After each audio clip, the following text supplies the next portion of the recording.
구원의 확신 있으세요, 여러분들? 아멘 하시는데 참 잘하신 겁니다. 구원의 확신이 굉장히 중요해요. 내가 구원받았는데 구원의 확신이 없으면은 어떤 현상이 벌어질까요? 분명 구원받았어. 구원의 확신이 없어. 그러면은 늘 불안해요. 나 구원받아야 되는데. 마음에 평안이 없어요. 구원받기 위해서 뭔가 막 노력을 하려고 해요. 교회 나가는 것도 구원받기 위해서. 옛날 루터가 그랬잖아요. 로마에 가서 성 베드로 성당에 가서 그냥 무릎 꿇고 피가 철철 흐르도록 구원받기 위해서 막 계단을 올라가기도 하고. 구원의 확신이 굉장히 중요합니다.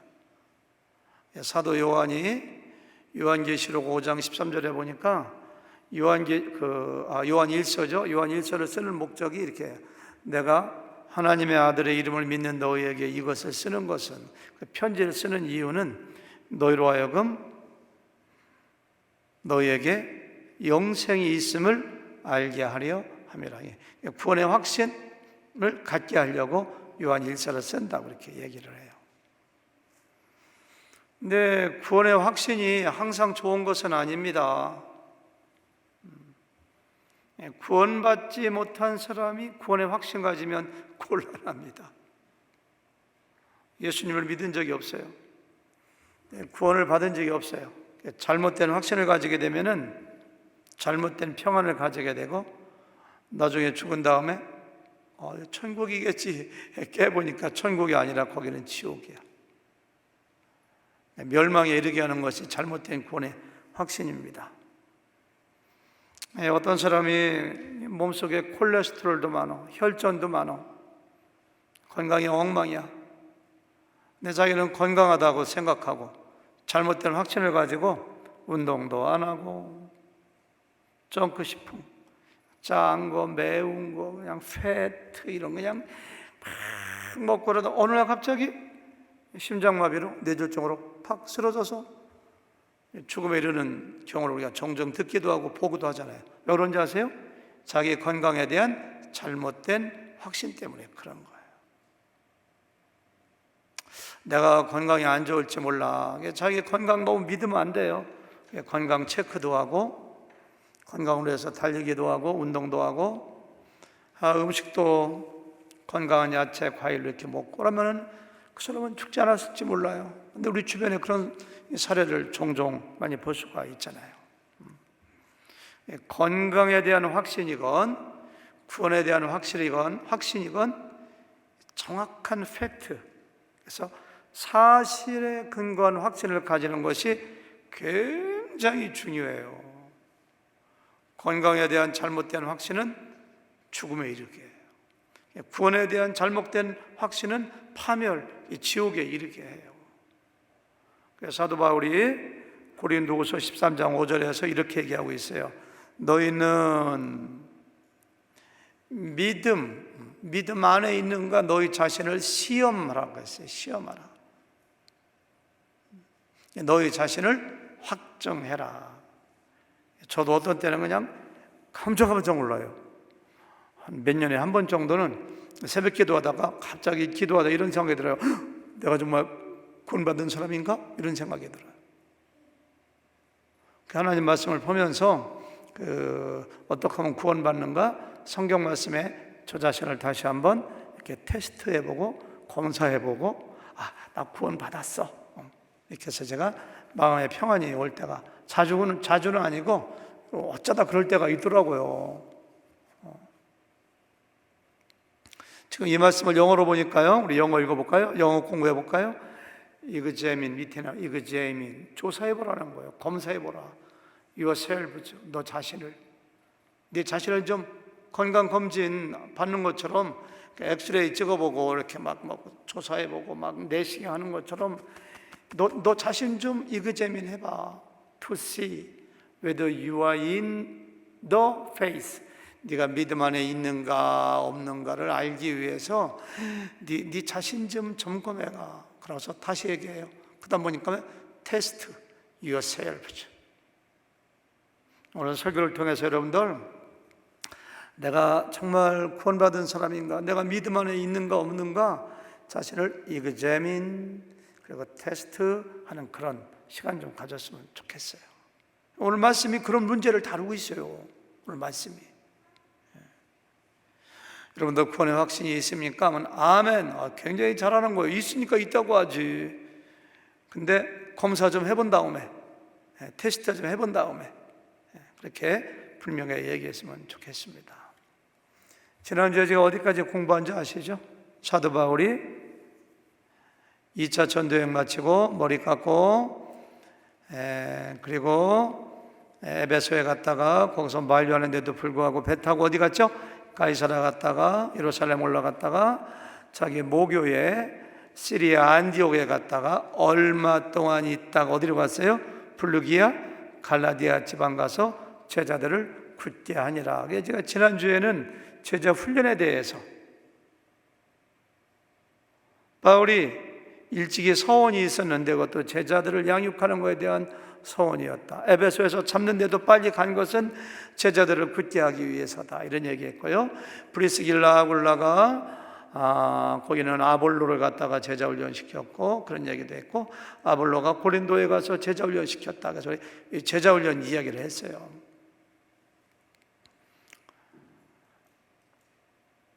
사도 바울이 윗지방이 어디예요? 갈라디아라든가 그 블루기아 지방을 쭉 다녀가지고 그 다음에 간 데가 3차 전도여행에서 간 데가 어디냐니까 에베소. 지도를 잠깐 보여줄 수 있는가요? 지도에 보니까 안디옥에 별 표시한 데가 안디옥이죠.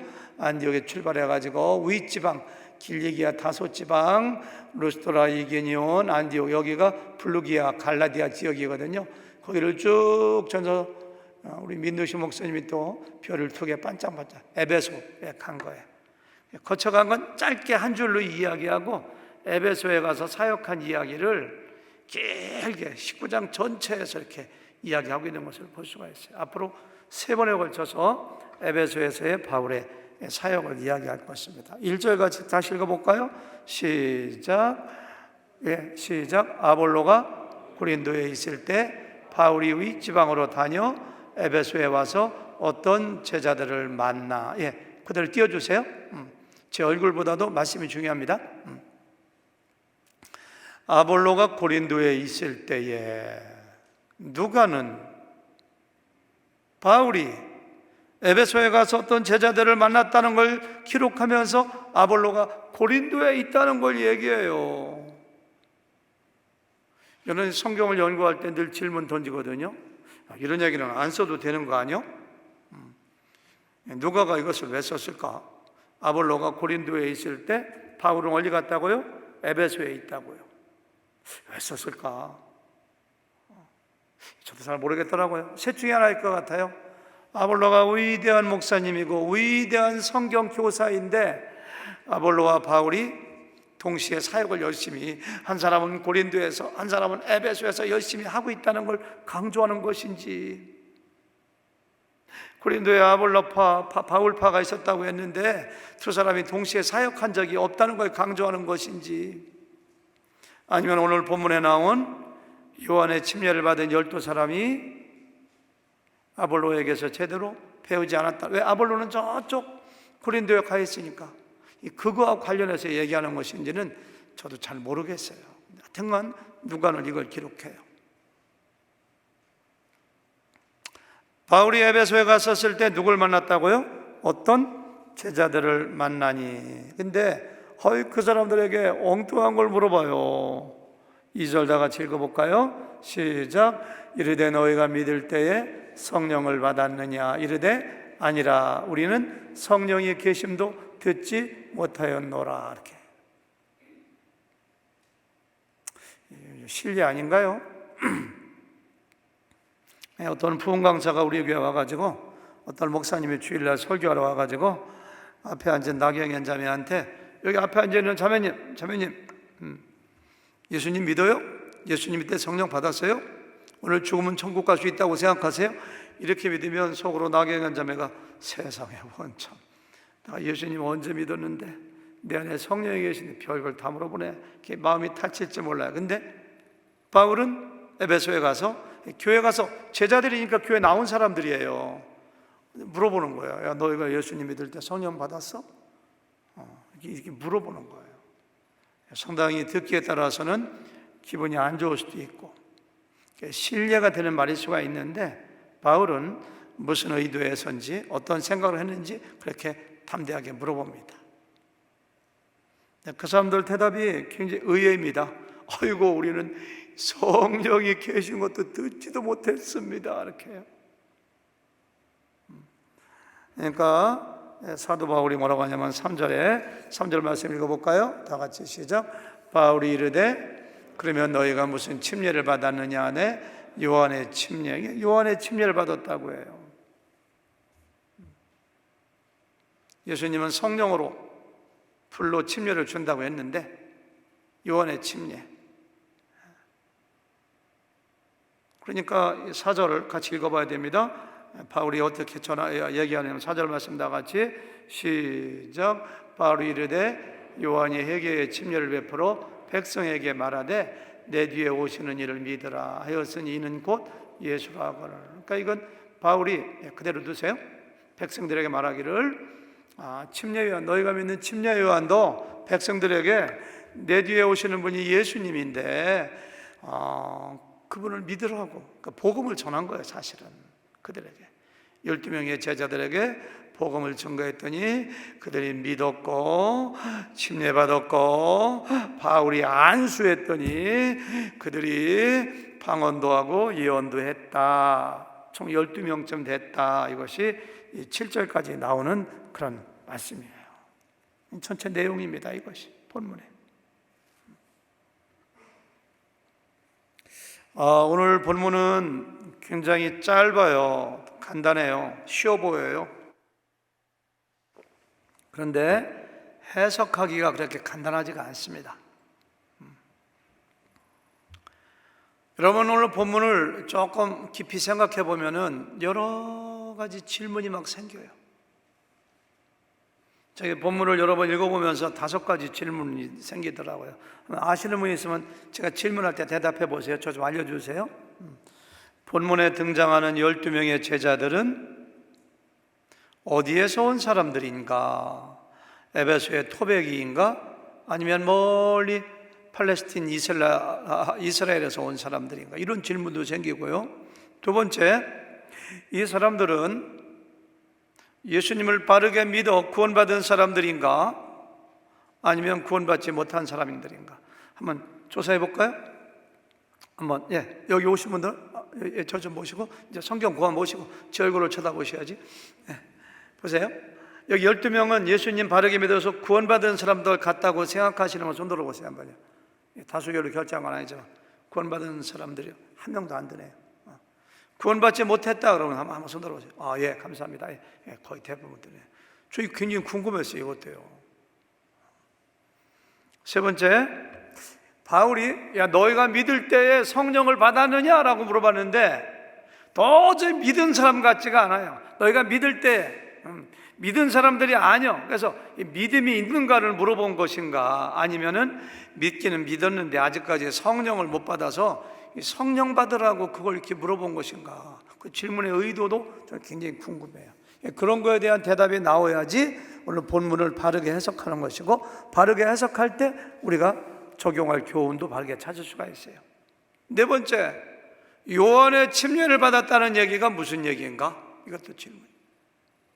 마지막 5번째, 성령께서 누가를 감동하여 오늘 말씀을 기록하게 하셨는데 이 본문이 우리에게 주는 핵심 메시지가 무엇인가? 이 본문을 우리 다 읽고 해석했는데 so what? 우리가 어떻게 하는 거야? 이것이 저는 제가 던진 5가지 질문이에요. 하나하나가 쉽지 않아요. 여러분들 아까 두 번째 보니까 쉽게 대단해 우리 교회 성도님들 구원 못 받았지 하면서 손 다 드시는데 하나하나가 쉽지 않아요. 질문이.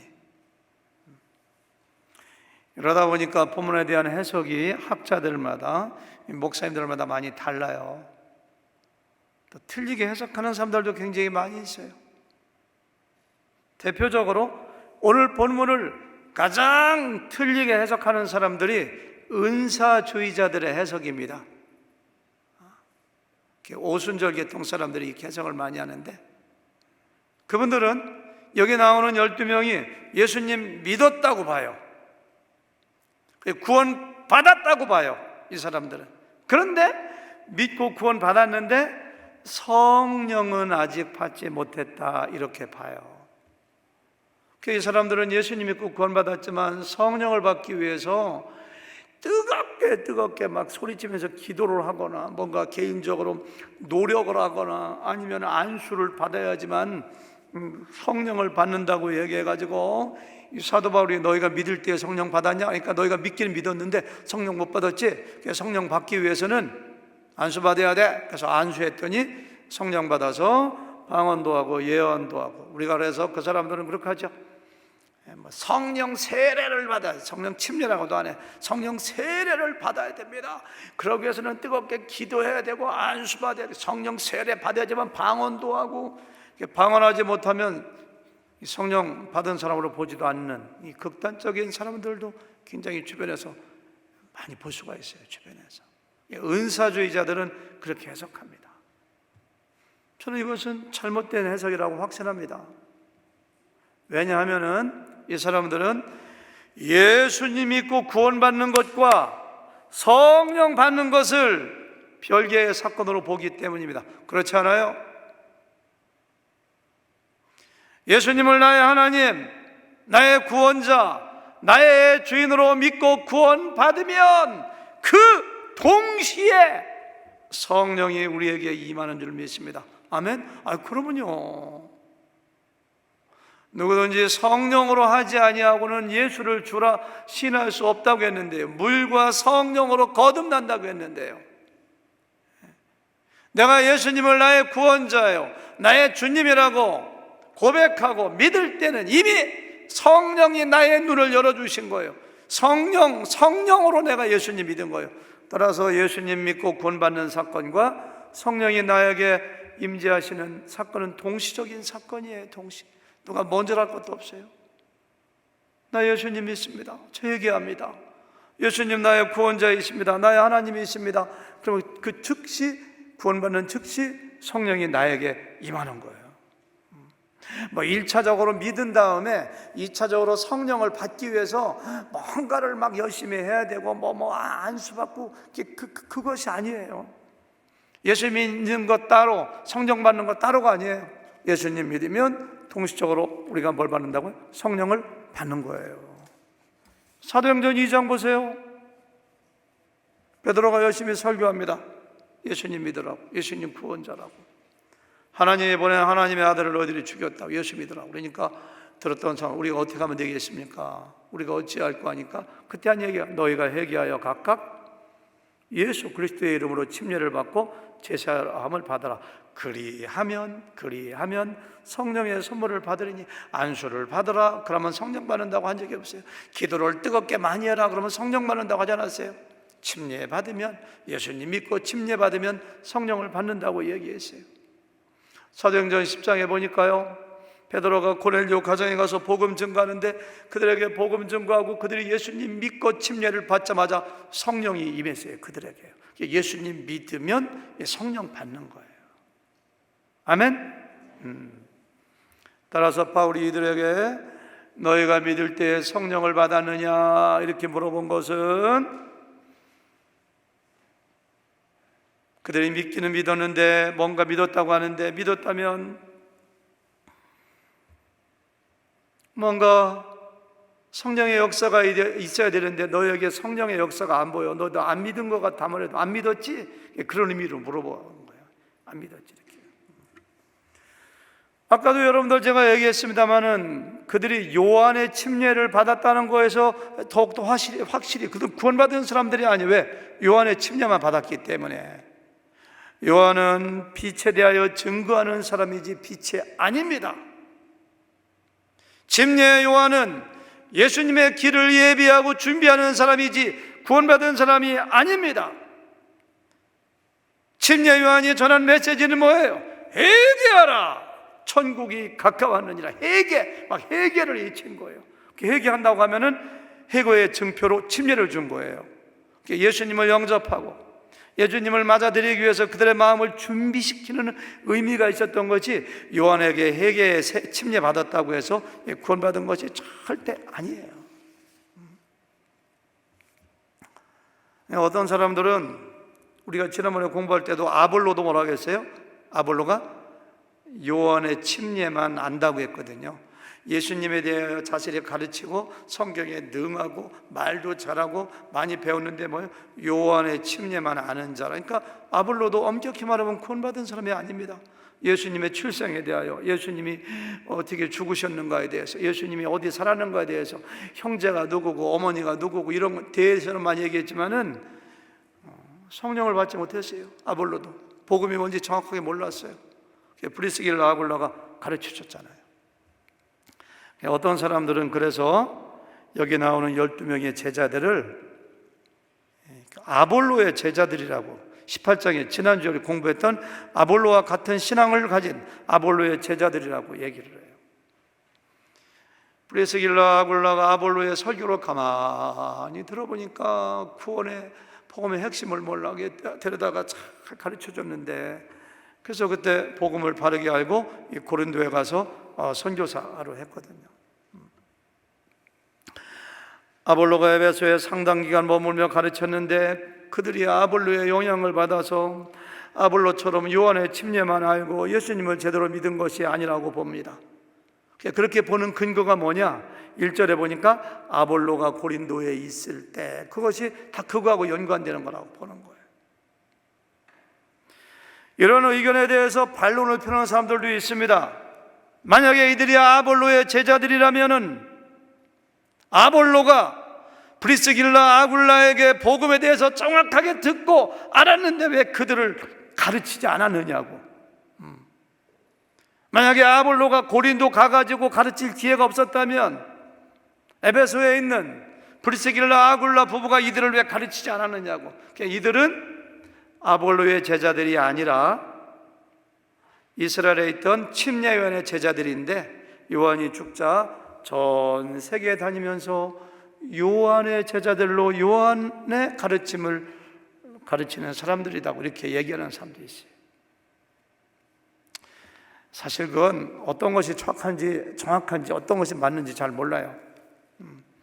이 사람들이 아볼로에게서 배운 아볼로의 제자인지 팔레스틴에서 온 침례요한의 제자인지 사실 중요한 것은 아니에요. 진짜 중요한 것은 이들이 요한의 침례만 알고 아직까지 복음을 정확하게 알지 못하고 구원받은 사람들이 아니라는 그런 사실은 우리에게 정확한 것 같아요.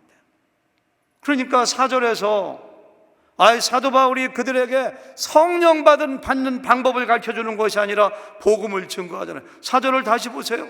바울이 이르되 요한이 회개의 침례를 베풀며 백성에게 말하되 내 뒤에 오시는 이를 믿으라 하였으니 이는 곧 예수라. 사도 바울이 그들에게 가르쳐준 것은 복음이에요. 복음을 전하는 거예요. 복음. 너희가 요한의 침례만 알고 있는데 너희들이 스승으로 모시는 요한도 나를 믿지 말고 내 뒤에 오시는 분을 믿으라. 나는 그의 신들매도 감당하지 못한다. 나는 너에게 물로 침례를 주지만 내 뒤에 오시는 분을 믿으면 너희가 성령으로 침례받는다. 그 복음을 증거하는 것을 우리는 여기서 지금 4절에서 볼 수가 있잖아요. 12명의 사람들이 사도 요한이 복음 증거하는 것을 듣고 그들이 예수님 믿고 침례받았어요. 이들이 받은 침례는 침례 요한이 베푸는 침례하고 달라요. 침례 요한은 회개하는 증표로 침례를 주었을지 모르지만 바울이 준 침례는 그런 침례가 아니에요. 예수님과 함께 죽고 예수님과 함께 사는, 예수님과 연합하는 그와 같은 침례를 준 것을 알 수가 있어요. 이것이 오늘 말씀에 대한 전체 해석입니다. 해석. 이들은 구원받은 사람이 아니다. 복음을 제대로 아는 사람들이 아니다.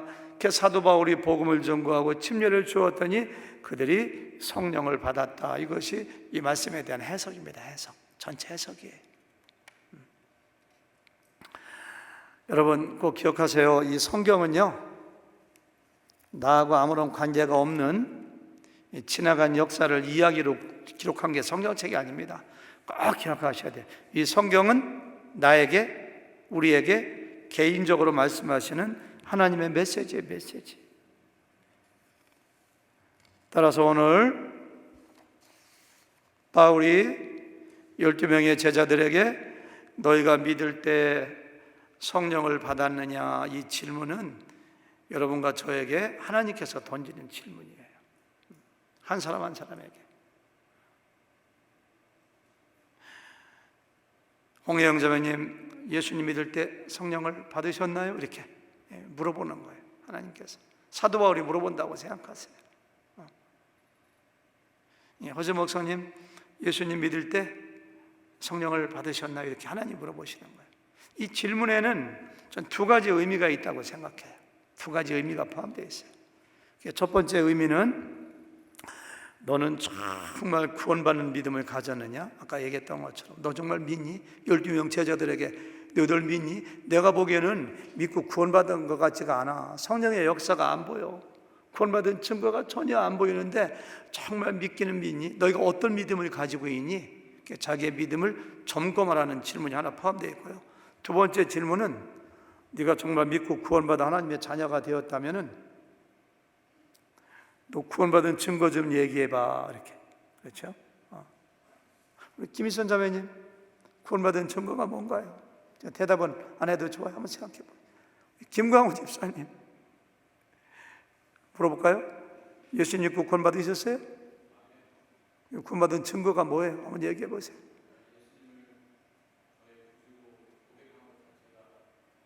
대답 안 해도 괜찮아요? 할 말이 많으시기지? 하나님 말씀을 가지고 지금 얘기하네요. 예수님을 나의 구주 하나님으로 믿고 영접했습니다. 그런데 그것은 믿음이고 증거, 그 삶에서 나타나는 증거가 뭐가 있어요? 그렇죠? 그렇게 우리한테 묻고 있는 거예요. 이 첫 번째 질문에 대해서 조금 생각해 봤으면 좋겠어요. 여러분들 구원받는 온전한 믿음을 가지고 있느냐?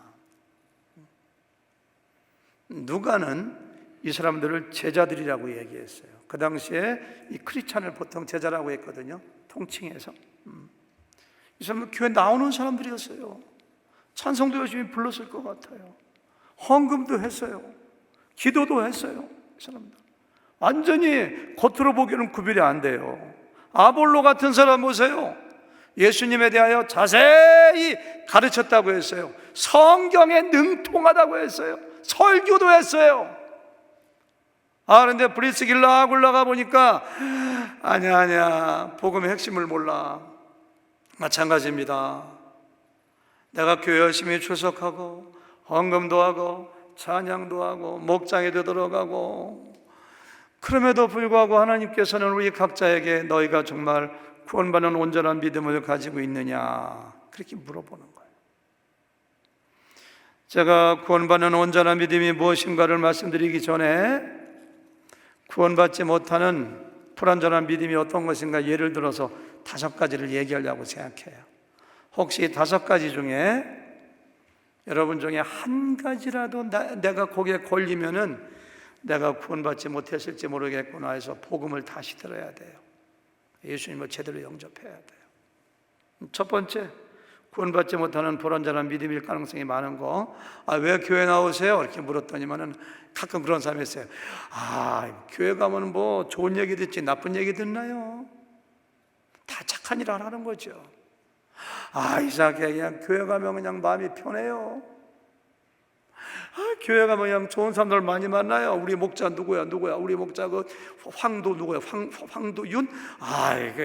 참 좋아요. 친절하게 잘해줘요. 황진이 기도하셨는데. 심지어 어떤 사람은 이상해요. 옛날에는 절밥이 맛있더니 요즘 교회밥이 이렇게 맛있어요. 교회 밥 먹으러 가죠.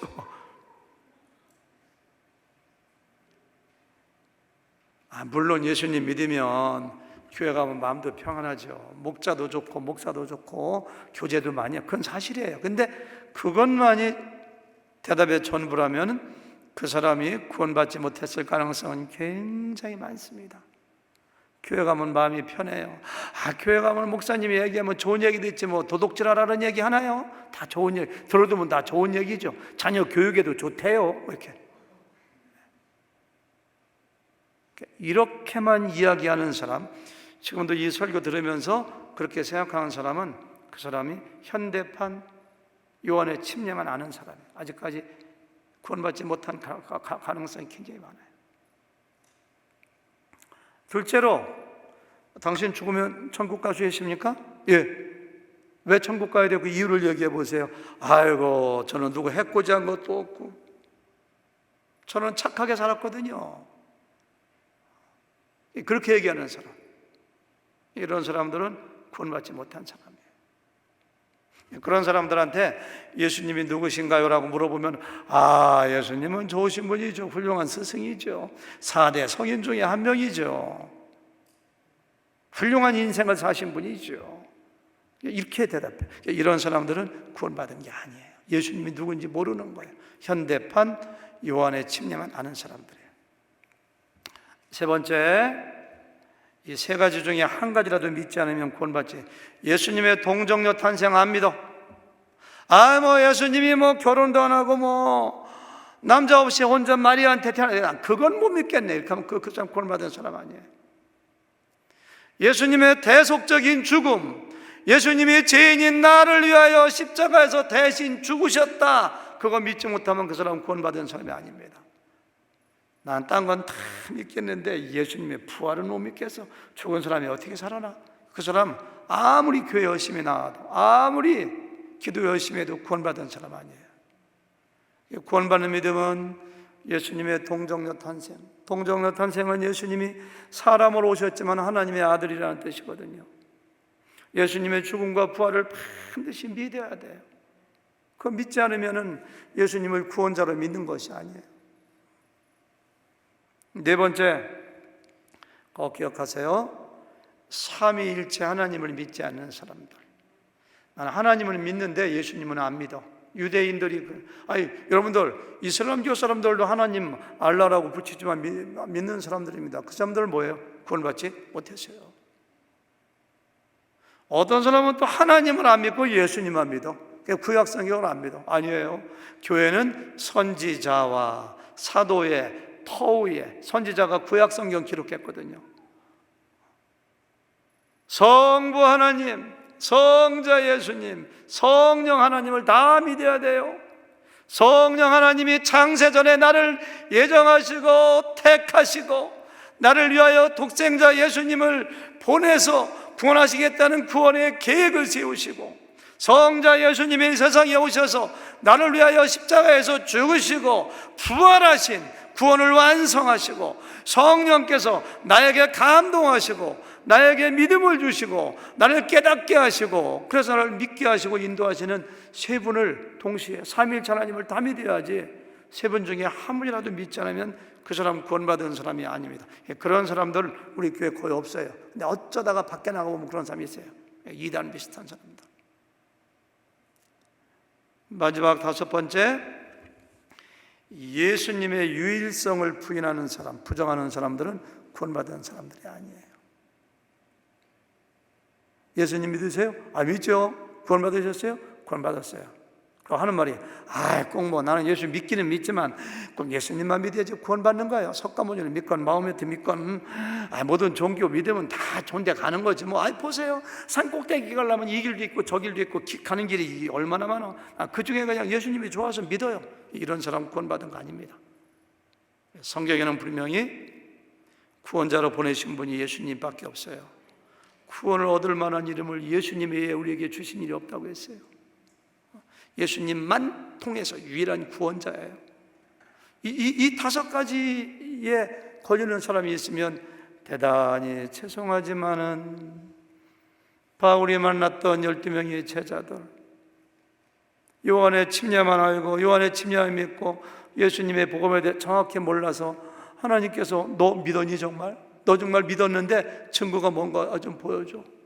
이 다섯 가지 중에 한 대목이라도 걸리면 우리 교회에서 실시하는 제자훈련 제1기 원스텝을 꼭 들어야 돼요. 예수님이 누구신가? 어떻게 하면 구원받는가? 아니면 허질 목사님이 인도하시는 13주 동안 하는 생명의 삶, 굉장히 탁월한 성경 공부입니다. 꼭 들어야 돼요. 들으면 구원의 확신 가질 수가 있고 구원받을 수가 있어요. 크게 두 번째 질문은요, 아까 제가 여쭤봤죠. 당신이 정말 예수님 믿고 구원받았다면 구원받은 증거가 무엇이냐? 여기에 대해서 대답해야 돼요. 여기 나오는 12명의 제자들은 교회는 나와 믿었다고 말은 해, 구원받았다고 해. 그런데 사도 바울이 예리한 통찰력을 가지고 아무리 봐도 성령을 모신 사람 같지가 않아요. 구원받은 사람 같지가 않아요. 그래가지고 너희가 믿기는 믿었냐? 근데 왜 증거가 나타나지 않아? 이렇게 물어본 거예요. 나중에 이 사람들이 믿고 침례받고 안수받으니까 방언도 하고 예언도 했다고 하는데 이걸 잘못 해석하면 안 됩니다. 꼭 방언하고 예언해야지만 예수님 믿고 구원받고 성령 받은 증거라고 생각하면 안 돼요. 예수님 믿고 구원받으면 여러 가지 증거가 있는데 그 중에 아주 지엽적인 작은 거 하나, 특별히 초대교회에서는 그런 일이 종종 있었어요. 성령 받고 예수님 믿고 성령 받으면은 방언도 하고 그다음 뭐예요? 예언도 하고. 근데 꼭 방언을 해야지만은, 제가 오래전에 어떤 사람하고 한국에 있는 분하고 통화를 했는데 저한테 묻더라고요. 아, 목사님 뭐 이런 정이다 저한테 방언하느냐고. 해서 나 방언 아직 은사 못 받았는데 하니까 나를 말은 하지만 저것도 목사인가 이렇게 표현을, 느낌이 있잖아요. 어떻게 방언도 못하는 게 목회를 한다고 하나 이렇게 생각하더라고요. 여러분, 방언은 하나님 주시는 은사죠. 소중한 거예요. 그런데요, 꼭 성령 받았다고 해서 방언해야 되는 거 아니에요. 성경에 보세요. 당시 초대교회도 성령이 임하시면 모든 사람들이 다 방언한 거 아닙니다. 8장 보세요. 사마리아 사람들에게 빌립이 가서 복음 전거해서 믿었는데 그들이 방언했다고 되어 있는 거예요? 안 그래요? 10장도 가보세요. 물론 그 사람들 지금 착각했네. 8장에 보니까 그런 얘기 나오죠. 근데 여기서도 보니까 예수님 믿고 침례받으니까 방언했죠. 근데 보세요. 베드로가 설교했을 때 3,000명이 회개하고 예수님 믿었어요. 방언했어요? 안 했어요? 안 했어요. 5,000명이 예수님 믿고 회개했어요. 방언했어요? 안 했어요? 안 했어요. 빌립이 가서 이디오피아 내시에게 가서 복음 전했더니만은 침례받았는데 거기에 방언하고 예언했더라 그런 말 없어요. 빌립보 교회 가서 복음 전했더니 루디아가 믿고 데살로니가에 가서 수많은 사람들이 예수님 믿었는데 방언했다는 말, 예언했다는 말 없어요. 거의 대부분이 예수님 믿었을 때에 다른 증거가 나타나지, 반드시 방언하고 예언하고 누구를 맞추고 그런 거는 아주 극소수, 초대교회 몇 군데에서만, 사마리아 가서 나타났고, 누굽니까? 그 다음에 오늘 여기서 나타났고, 그런 거 몇 가지만 나오는 거예요. 여러분 꼭 기억하세요. 우리가 너무 잘 알고 있는 말씀이 갈라디아서 5장 22절이잖아요. 같이 읽어볼까요? 시작. 오직 성령의 열매라는 것이 뭐예요? 나무를 심고 나무가 자라고 꽃이 피면 열매는 나무의 결과잖아요. 성령의 열매는, 너희가 예수님 믿고 성령을 받았으면 그 성령의 증표는, 성령을 받은 증거는 뭐냐면 사랑과 희락과 화평과 해서 뭐예요? 성령의 9가지 열매예요. 꼭 기억하세요. 여러분과 제가 예수님 믿고 구원받아 침례받아 성령을 모셨다면, 성령이 내 안에 임재하시면은 반드시 증거가 나타나는데, 그 증거가 뭐예요? 우리의 성품에서, 사랑의 성품, 기쁨의 성품, 평안의 성품, 인간관계에서, 우리의 삶에서 나타나는 걸 꼭 기억하셔야 돼요. 한번 생각해 보세요. 내가 예수님 믿고 성령을 받았으면은 내 속에는 영이 다른데, 그전에는 마귀의 종이었었는데 내 속사람이 바뀌었는데, 내가 예수님 믿고 성령을 받았으면은 뭔가 달라져도 하나는 달라져야지. 뭔가 달라져야지. 이상해. 내가 예수님 믿고 성령 받았더니 왜 그렇게 예배에 참석하고 싶은지. 그냥 예배 오면 그냥 너무너무 기뻐. 내 영이 기뻐해. 예배 올 때 내가 그냥 하나님을 찬양하게 되고, 내가 성령을 받으면 이상하게 사랑이 생겨가지고 어려움 당하는 사람 보면 가만히 있을 수가 없어요. 뭔가를 막 나눠주고 싶고 불쌍히 여기고, 그러니까 사람들과의 평화가 되고, 사랑과 희락과 평화라고 했고 평안이라고 했거든요. 오래 참게 되고 하는 것들. 이상해요. 내가 예수님 믿고 성령을 받으면은 그전에는 그냥 죄 짓는 것이 막 자랑스러워졌는데, 어디 가서 그냥 술 먹고 타락하고 나쁜 짓 하다는 것을 자랑스럽게 얘기했는데, 예수님 믿고 나니까 내 안에 성령이 계시니까 그게 그렇게 부끄러울 수가 없어요. 내가 거룩하게 살아야지, 내가 누구한테 상처 주지 말아야지, 이전에 이렇게 술집에 안 가야지, 아유 그 친구들 옛날에는 너무 좋았는데 불쌍해 보이고 구원받아야지, 이렇게 그런 마음이 생겨야 돼요. 오늘 말씀이 우리에게 묻는 것은 두 가지예요. 너희가 정말로 구원받는 믿음을 가지고 있느냐? 그렇다면은 너희 삶에서 이렇게 달라진 것이 무엇이냐?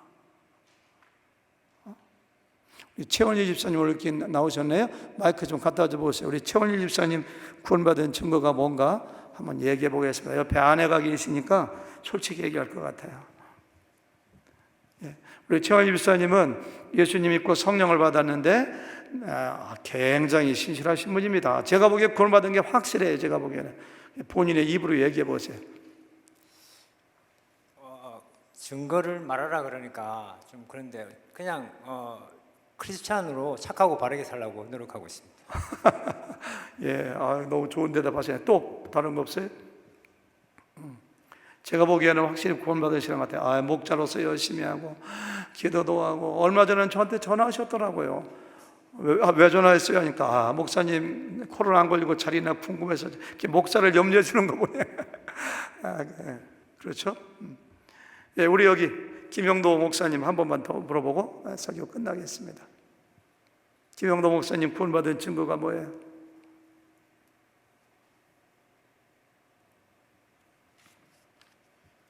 성령의 열매에서 이렇게 보면 제가 누군가를 사랑하는 게 되게 부족한 사람인데 더욱더 하나님의 사랑으로 사랑케 하시는 것 같습니다. 예. 여러분 갑자기 이렇게 물어보면 굉장히 많은데 대답하기 힘들어요. 근데 우리 김영도 목사님은 막 사랑하게 되고. 여러분, 우리 예수님께서 말씀하시기를 마태복음 7장에 보니까 좋은 나무마다 아름다운 열매를 맺고 못된 나무가 나쁜 열매를 맺는다. 그들의 열매로 그들을 알 수 있다. 그러면서 이런 말씀을 다 같이 읽어볼까요? 시작. 나더러 주여 주여 하는 자마다 천국에 들어갈 것이 아니요 다만 하늘에 계신 내 아버지의 뜻대로 행하는 자야 들어가리라. 열매가 맺혀야지. 주여 주여 말로만 기도하는 거거든요. 말로만 하는 사람이 구원받는 것이 아니라 하나님의 뜻대로 하는 사람, 열매가 맺히는 사람, 뭔가 내 안에 성령이 계시면 성령의 9가지 열매가 맺히는 사람, 삶으로 나타나는 사람, 그런 사람이 구원받는 것이다. 사도 바울은 성령의 도움받아서 12명의 제자들에게서 날카롭게 그걸 본 거예요. 저 사람들 믿은 사람이 아니야. 그러니까 성령의 열매가 없어. 성령의 역사가 나타나지 않아. 그래서 너희가 정말 믿기는 믿었니? 그런데 성령의 역사가 나타나지 않아. 이렇게 붙는 거거든요. 오늘 말씀을 통해서 다시 한번 자기를 좀 성찰해 봤으면 좋겠어요. 내가 정말로 구원받는 바른 믿음을 갖고 있는가? 구원받는 바른 믿음은 로마서 10장 9절에 있는 말씀처럼 예수님 믿어야 돼요. 예수님의 죽음과 예수님의 부활과 예수님이 나의 하나님 되심과 예수님이 나의 구원자요 주인인 걸 어떻게 하는 거야? 마음으로 믿고 입으로 시인하면 구원을 받으리니, 이렇게 했어요. 그렇죠? 마음으로 믿어 의에 이르고 입으로 시인하여 구원에 이르니라. 예수님을 바르게 믿으면 돼요. 그러면 내 속에 성령이 들어와 계세요. 그때부터 성령이 역사하세요. 사랑하고 싶어져요. 예배드리고 싶어져요. 예수님을 알지 못하는 사람들에게 복음을 증거하고 싶어져요. 그와 같은 역사가 나타나야 돼요. 두 가지가 있어요. 두 가지가요. 이 설교를 듣는 모든 사람들, 우리 교회 모든 성도님들, 꼭 오늘 질문에 대해서 분명히 대답해야 돼요. 내가 믿는 믿음은 어떤 믿음이다. 나는 믿고 성령을 받았는데 그 증거가 무엇이다.